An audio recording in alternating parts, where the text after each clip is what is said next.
Before Paul became one of the most powerful voices in Christian history, he was known by another name, Saul of Tarsus.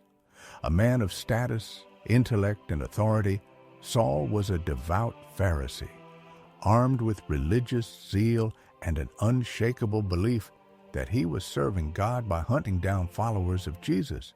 His heart burned with hatred, his eyes saw only enemies, and his mission was simple: to silence the name of Christ forever. He traveled from city to city with letters of permission, dragging believers from their homes, throwing them into prisons, and standing by as they were executed. His reputation spread across Judea, a man both feared and respected, a symbol of religious righteousness and cruelty combined. But even the most powerful men fall when the light of heaven strikes. One day, on the road to Damascus, Saul's life was forever changed. The sun was blazing above, his companions were beside him, and his mind was set on his mission. Suddenly, a blinding light from the sky surrounded him. He fell to the ground, his heart frozen in terror. A voice thundered from above, not human, not earthly. "Saul, Saul, why do you persecute me?" Trembling, Saul asked, "Who are you, Lord?" And the answer shattered his world. "I am Jesus, whom you are persecuting." In that single moment, everything he thought he knew, every law, every word, every purpose, collapsed. The light burned so fiercely that Saul could no longer see. His physical blindness became a reflection of his spiritual darkness. Led by his companions, he entered Damascus not as a conqueror, but as a broken man. 3 days passed without sight, food, or drink. 3 days of silence, 3 days of internal battle. The same man who had once imprisoned believers was now imprisoned within his own guilt. But God had already chosen him. In another part of the city, a disciple named Ananias received a vision. The Lord said, "Go to Saul of Tarsus, lay your hands on him so that he may see again." Ananias hesitated. Saul's name was infamous. "Lord, I have heard about this man, how much harm he has done to your saints." But the voice of God was firm. "Go, he is my chosen instrument to proclaim my name to the Gentiles, to kings, and to the people of Israel." Ananias obeyed. He entered the house where Saul waited, trembling in darkness. Placing his hands upon him, he said, "Brother Saul, the Lord Jesus has sent me so that you may see again and be filled with the Holy Spirit." And immediately, something like scales fell from Saul's eyes. For the first time, he truly saw. He was baptized that same day. The hunter had become the servant. The destroyer had become the builder. From that moment, Saul became Paul, a new man with a divine mission. No longer living by law, but by grace. No longer serving the pride of religion, but the truth of Christ. He began to preach in synagogues, proclaiming that Jesus was indeed the Son of God. The same people who once applauded him now turned against him. The persecutor had become the persecuted. Paul's transformation was not just spiritual, it was total. His past haunted him, but his faith drove him. He spoke not with arrogance, but with fire. His words pierced hearts and shook cities. Some called him a madman, others called him a prophet. But Paul knew one thing: he had seen the truth, and no power on earth could silence him again. From that day, the journey of suffering began. Every step he took would be marked by danger, but also by purpose. God had chosen him not for comfort, but for battle. And Paul embraced it fully. His path would lead through storms, prisons, betrayals, and miracles. But in all of it, he would carry one message: that the light that blinded him on the road to Damascus was not punishment, It was mercy, because sometimes, before God can use a man greatly, he must first break him completely. After escaping Damascus, Paul's life became a storm of devotion and danger. Every city he entered erupted in conflict, faith against tradition, light against darkness. He was hunted by the same kind of zeal he once carried in his own heart. In Jerusalem, Paul tried to join the disciples, but they recoiled in fear. To them, he was still Saul, the persecutor, the hunter. Only Barnabas stepped forward, vouching for the change within him. It was a moment that defined Paul's journey, rejected by those he sought to serve, yet steadfast in his mission. As the years passed, Paul traveled across the Roman Empire, from Antioch to Philippi, from Corinth to Ephesus. He spoke to kings, beggars, and scholars alike, carrying nothing but his faith and an unshakable conviction that the message of Christ was meant for all, Jew and Gentile alike. Everywhere he went, he met resistance. Pagan priests accused him of blasphemy. Merchants claimed his teachings threatened their trade. Roman officials saw him as a disturber of peace. But Paul never faltered.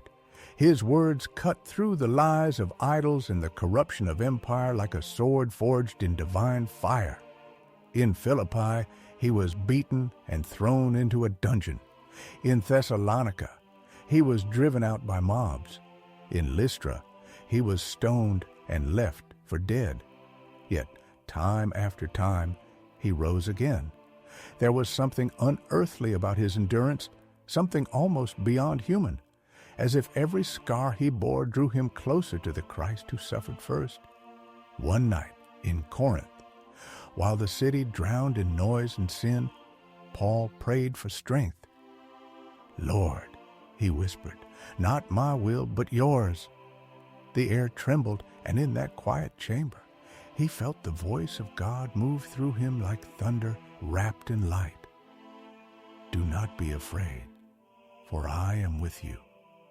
That same courage carried him through years of imprisonment. Iron chains clanked around his wrists as he wrote letters that would one day change the world. Words penned in darkness would later ignite faith in hearts centuries apart. When he stood before the Roman governors, Felix, Festus, and eventually King Agrippa, Paul spoke not as a prisoner, but as a messenger. "I stand before you in chains," he said, "but the truth of God cannot be bound." The court fell silent. Even the soldiers who guarded him felt the gravity of his words. He could have been freed if he had stayed silent. But silence was not in Paul's nature. He appealed to Caesar himself, knowing full well that the road to Rome was not a path to liberty, but to death. Yet his eyes burned with the same light that once blinded him on the road to Damascus. The ship that carried him to Rome faced a brutal storm. Waves the size of towers crashed against the deck, tearing ropes, breaking mast. Sailors screamed, soldiers cursed, but Paul stood firm. "No life will be lost," he shouted above the wind, "for God has promised it." And as lightning split the sky, every man on that ship saw faith made flesh in the trembling figure of the apostle. When the storm finally broke and the ship was shattered upon the rocks of Malta, the survivors crawled ashore, drenched and shivering. Paul, gathering firewood to warm the men, was bitten by a viper. The locals waited for him to die, but he didn't. He simply shook the serpent off into the fire. Whispers spread across the island. He must be a god. But Paul only smiled, pointing upward. "Not I," he said, "but the one who lives within me." Months later, under Roman escort, he arrived in the capital of the world. The great city of marble and blood stretched before him. Rome, the empire that had crushed nations and crucified Christ. Yet Paul walked into it not as a victim, but as a herald of truth. He was no longer Saul the persecutor, nor even Paul the preacher. He had become something greater, a vessel of divine purpose, carrying the flame of faith into the very heart of empire. And though he could sense the shadows of death gathering, he knew his work was far from done. For even in chains, the word was free. As Paul continued his journey toward Rome, the trials and hardships he endured became legendary among the early Christians. Each step of the way, he faced not only physical dangers, but also the emotional burden of knowing that many who claimed to follow Christ did not yet fully understand the depth of his teachings. Yet Paul remained unwavering, his faith unbroken, and his resolve steadfast. Every obstacle became an opportunity to demonstrate the power of God through courage, wisdom, and relentless determination. During the voyage across the Mediterranean, Paul's ship encountered a violent storm. Towering waves struck the vessel with ferocious intensity, tossing it like a mere toy across the turbulent sea. Sailors shouted in panic, fearing for their lives, while the ship's timbers creaked and groaned under the immense pressure. Despite the chaos, Paul stood firmly, his chains clinking as he moved with purpose, encouraging the crew to hold fast to hope. His words carried a weight that transcended fear, and gradually, even the most desperate sailors found themselves clinging not only to the ropes, but to the faith that radiated from his calm presence. As the storm raged on, the heavens seemed to echo the intensity of the struggle below. Dark clouds swirled violently, and lightning split the sky, illuminating the terrified faces of those aboard the ship. The air was thick with the smell of salt, wet wood, and fear, and the relentless wind threatened to sweep everything overboard.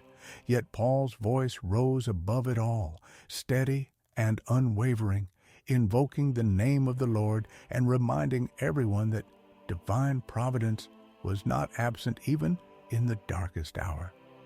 His words were like a beacon, cutting through the tempest and guiding the hearts of men toward courage and faith. Eventually, after days of relentless storm and uncertainty, the ship was wrecked upon the rocky shores of an unfamiliar island. The vessel splintered, masts shattered, and debris littered the surf. Survivors struggled to reach the beach, battered and exhausted, their bodies bruised and clothes drenched with seawater. Paul, though battered himself, immediately helped those around him, lifting men from the water, guiding them past treacherous rocks, and offering calm reassurance.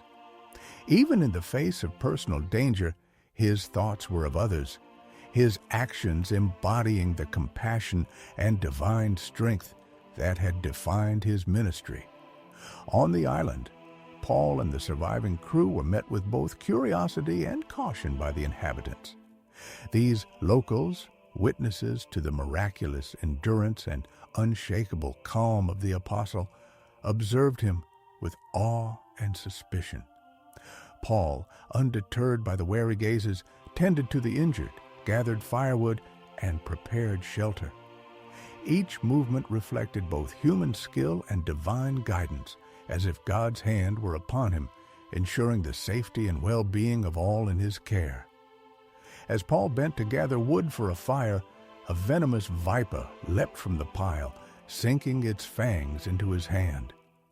Gasps of horror erupted from the onlookers, yet Paul's reaction was serene and deliberate.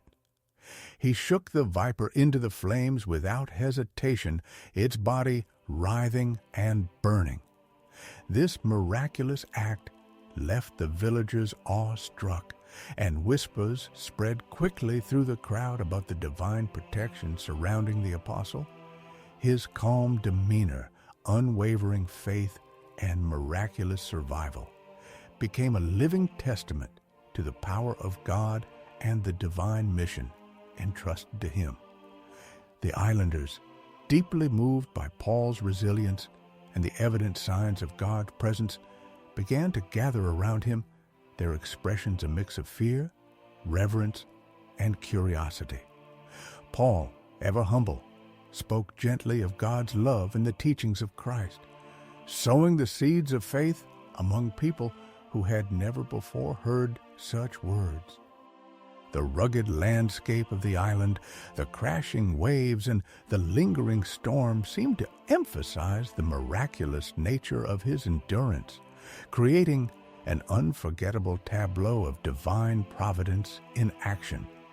In the weeks that followed, Paul's reputation grew. Stories of his survival, his miraculous protection from the viper, and his compassionate care for the injured spread across the island and beyond. Villagers, once strangers and skeptics, began to believe in the power of God through his witness. Paul continued his ministry tirelessly, tending to both spiritual and physical needs, demonstrating that faith is not passive, but active, lived through courage, service, and unwavering commitment to God's calling. As Paul finally prepared to resume his journey to Rome, the islanders gathered to bid him farewell. His chains clinked softly, a reminder of the sacrifices endured for the sake of faith, yet his eyes shone with serenity and determination. He encouraged them to continue in righteousness, to seek God's guidance, and to remain steadfast even when confronted with trials. His presence inspired a deep sense of hope, reminding all who encountered him that divine power and human perseverance are intertwined, and that faith, even in the face of overwhelming adversity, can move mountains and protect the faithful. Paul's journey was far from over, but each trial, each miracle, each act of courage and compassion further solidified his role as a chosen instrument of God. His life, marked by relentless devotion, miraculous endurance, and steadfast belief, would continue to inspire countless generations, leaving an indelible mark on the early Christian community. This chapter of his story, defined by courage amidst chaos, serves as a vivid reminder that faith can triumph over the most terrifying storms, both literal and metaphorical, and that those who walk steadfastly with God are never truly alone. As Paul continued his journey towards Rome, he remained steadfast in faith and unwavering in courage. The sea had calmed after the storm that had tested both the survivors and himself, yet the memory of the shipwreck lingered in their minds. The islanders had shown awe and respect towards Paul, witnessing firsthand his calm in the face of danger, his ability to heal the injured, and his unshakable trust in God. These events became a testament to Paul's divine guidance and resilience, strengthening the bond between him and those who had survived the ordeal. Each day on the island, Paul organized the survivors, instructing them in the ways of faith, teaching them how to care for the wounded, and guiding them in communal cooperation. He spoke often of patience, of perseverance in trials, and of the power of trust in God's plan. His words were met with attentive ears and hearts eager to understand. Even the islanders, initially cautious and wary, began to participate, bringing food, water, and materials to aid in their collective survival. Paul's influence extended beyond mere leadership. He became a living symbol of faith, a figure through whom God's presence was felt. Despite the calm following the storm, dangers were never far away. Paul constantly warned the survivors about the treacherous terrain, jagged rocks, and sudden tides that could sweep the unwary into the sea. He led by example, climbing steep cliffs to ensure everyone's safety, carrying the weak and injured, offering strength where despair might have taken hold. His courage inspired the others, not just to survive, but to endure with dignity and purpose. During the nights, Paul gathered the survivors around fires, using the light to illuminate both their surroundings and the deeper lessons he imparted. He taught them about God's mercy, about the eternal significance of faith, and about the importance of unity and compassion, even in dire circumstances. His voice was calm yet commanding, imbued with authority that could not be ignored, but always tempered with patience and care. The survivors, both sailors and islanders alike, listened intently, absorbing the teachings as if they were sacred words directly from God. One evening, as the sun set behind jagged cliffs and the waves lapped gently against the shore, Paul reflected on the journey so far. The trials he had faced were immense: shipwreck, storms, venomous creatures, and the constant threat of death. Yet through each, he remained steadfast, guided by a divine purpose beyond mortal understanding. His mind was focused not on his own safety, but on the well-being of others, on the spread of God's message, and on the fulfillment of the mission that had been entrusted to him. The survivors, inspired by his perseverance, began to emulate his conduct. Acts of courage, kindness, and vigilance became more common among them. Where once panic might have ruled, now cooperation and calm guided every decision. The islanders, too, began to view Paul not merely as a visitor, but as a conduit of divine presence, a man whose faith transformed the immediate reality into a lesson of hope and divine order. As days turned into weeks, Paul continued to prepare the survivors for the journey ahead. They would soon leave the island, but the experiences they shared would be forever imprinted in their memories. Paul instructed them in navigation, in basic safety practices for travel, and in spiritual preparation for the challenges yet to come. Every lesson carried with it an undercurrent of God's teachings, that endurance, compassion, faith, and wisdom are necessary to navigate not only the physical dangers of the world, but also the spiritual trials of life. Despite the calm and organization, Paul remained vigilant. He could sense that trials awaited beyond the horizon, that challenges in Rome and elsewhere would test his faith anew. Yet he met each day with courage and calm, his actions a testament to the principle that true faith is unshaken by external circumstances. The survivors, inspired by this example, followed his lead with growing confidence, trusting in both his guidance and the divine providence he represented. At night, Paul would pray by the fire, often alone, seeking guidance and strength. He lifted his voice to God, asking for wisdom and leadership, protection for those in his care, and courage for the journey that lay ahead. The survivors, observing these moments, understood that Paul's strength was not his own, but a reflection of a higher power, a source of divine will manifest in human form. Through these days on the island, Paul's story continued to grow. The shipwreck, once a tale of terror, became a story of salvation and faith. His actions inspired loyalty, reverence, and deep reflection among those who witnessed them. The islanders, who had been strangers and wary observers, now saw Paul as a man of God, a living testament to the power of faith and a symbol of hope in a world rife with uncertainty and danger. Every action Paul took was deliberate, infused with purpose.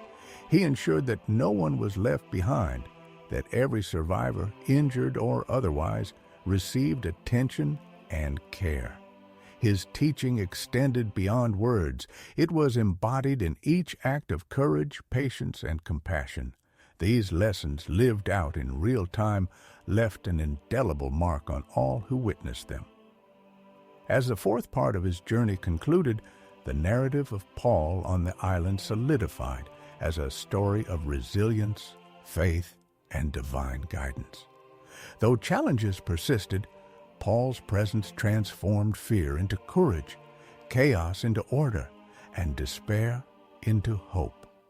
The survivors, now disciplined, knowledgeable, and spiritually attuned, were ready to continue the journey, carrying with them the lessons imparted by the apostle, whose life was intertwined with divine purpose. The island, once a scene of chaos and terror, had become a haven of learning, growth, and spiritual awakening. Paul's unwavering faith and commitment to God's mission had created an enduring legacy, preparing both sailors and islanders for the trials that lay ahead. His journey was far from over, but the mark he left on those around him would echo long after the island faded from sight, a testament to courage, faith, and divine providence. As Paul continued to lead the survivors and guide them with wisdom and unwavering faith, the days on the island began to blend into one another. He remained a steadfast figure, demonstrating not only courage and resilience, but also profound spiritual insight. Every task he undertook was imbued with a lesson, teaching patience, compassion, and unwavering trust in God. The survivors, who once approached the island fearful and uncertain, now looked to Paul as a beacon of hope and a living testament to divine guidance. Each morning, Paul would rise before dawn, walking along the cliffs and shores, praying quietly and reflecting on the mission he had been entrusted with. His prayers were not merely words, but a dialogue with God, seeking strength to continue leading and protecting those in his care. The ocean roared below him, the waves pounding against the rocky shoreline, yet he stood resolute, his gaze steady and his spirit unshaken. These moments of solitude reinforced his connection to the divine, and he would return to the survivors infused with renewed energy and determination. The days were filled with both labor and instruction. Paul organized the survivors to gather food, fresh water, and resources for shelter, ensuring that every individual had a role. He taught them how to cooperate effectively, emphasizing unity, understanding, and shared responsibility. The survivors learned to trust one another and to act with selflessness, inspired by the consistent example set by Paul. Each small success, from constructing shelters to distributing supplies fairly, was met with gratitude and a growing sense of communal strength. At night, the survivors would gather around a fire, the glow illuminating their faces as Paul spoke to them about faith, hope, and the importance of perseverance. He reminded them of God's mercy, encouraging them to embrace both challenges and blessings with humility. The stories he shared were vivid, illustrating moral principles and divine lessons, and the survivors listened with rapt attention, absorbing not just the words, but the spirit in which they were delivered. In these moments, the bonds between them deepened, forged through shared experience, guidance, and the unwavering presence of Paul. Paul also tended to the most vulnerable among them, the sick, the injured, the elderly, and the children. His care was meticulous, blending practical remedies with prayer and reassurance. Every act of healing was an act of spiritual teaching, demonstrating that compassion and service were central to living a faithful life. The survivors were witnesses to these moments, learning that true leadership combined strength with empathy and courage with humility. As the days turned into weeks, Paul led the survivors in preparing for their eventual departure from the island. He ensured that they were not only physically ready but spiritually fortified. They practiced essential skills for survival and navigation, but more importantly, they cultivated patience, endurance, and faith. Paul reminded them constantly that their journey was as much spiritual as it was physical, that God's guidance was a force that would accompany them wherever they went. Even in moments of difficulty, when storms lashed the shores or resources ran low, Paul remained a pillar of hope. His calm demeanor inspired others to persevere, to trust in God, and to support one another. He reminded them that adversity was a test of faith, and that enduring hardship with integrity and courage brought one closer to divine understanding. Finally, the time came for the survivors to leave the island to continue their journey with the lessons and strength they had acquired under Paul's guidance. On the final morning, Paul gathered everyone together on the highest cliff, overlooking the vast expanse of ocean. He spoke to them with authority and warmth, reiterating the importance of faith, courage, and compassion. He encouraged them to carry the lessons of the island with them, to act as beacons of hope and morality wherever they went. Paul's closing words resonated deeply. Remember, faith is not merely a belief, but an action. Live with integrity, show kindness, and trust in God's plan even when the path seems unclear. Carry these lessons in your hearts and let them guide every choice you make. The survivors listened intently, their faces a mixture of reverence and resolve. They knew that Paul's guidance had transformed them, preparing them for the challenges and opportunities that lay ahead. As the survivors departed, Paul stood alone on the cliff, gazing at the horizon. He whispered a final prayer for their safety and success, his heart filled with both gratitude and solemn hope. Though his journey on the island was concluding, the impact of his presence, leadership, and unwavering faith would resonate far beyond, leaving an indelible mark on all those who had been touched by his guidance. And now, dear viewers, if this story of courage, faith, and divine guidance has inspired you, don't forget to leave a comment sharing your thoughts or a prayer for guidance. Give this video a like to support more content like this, and make sure to subscribe to the channel so you don't miss the next incredible story from the Bible. Your engagement helps keep these powerful lessons alive and shared with everyone seeking inspiration.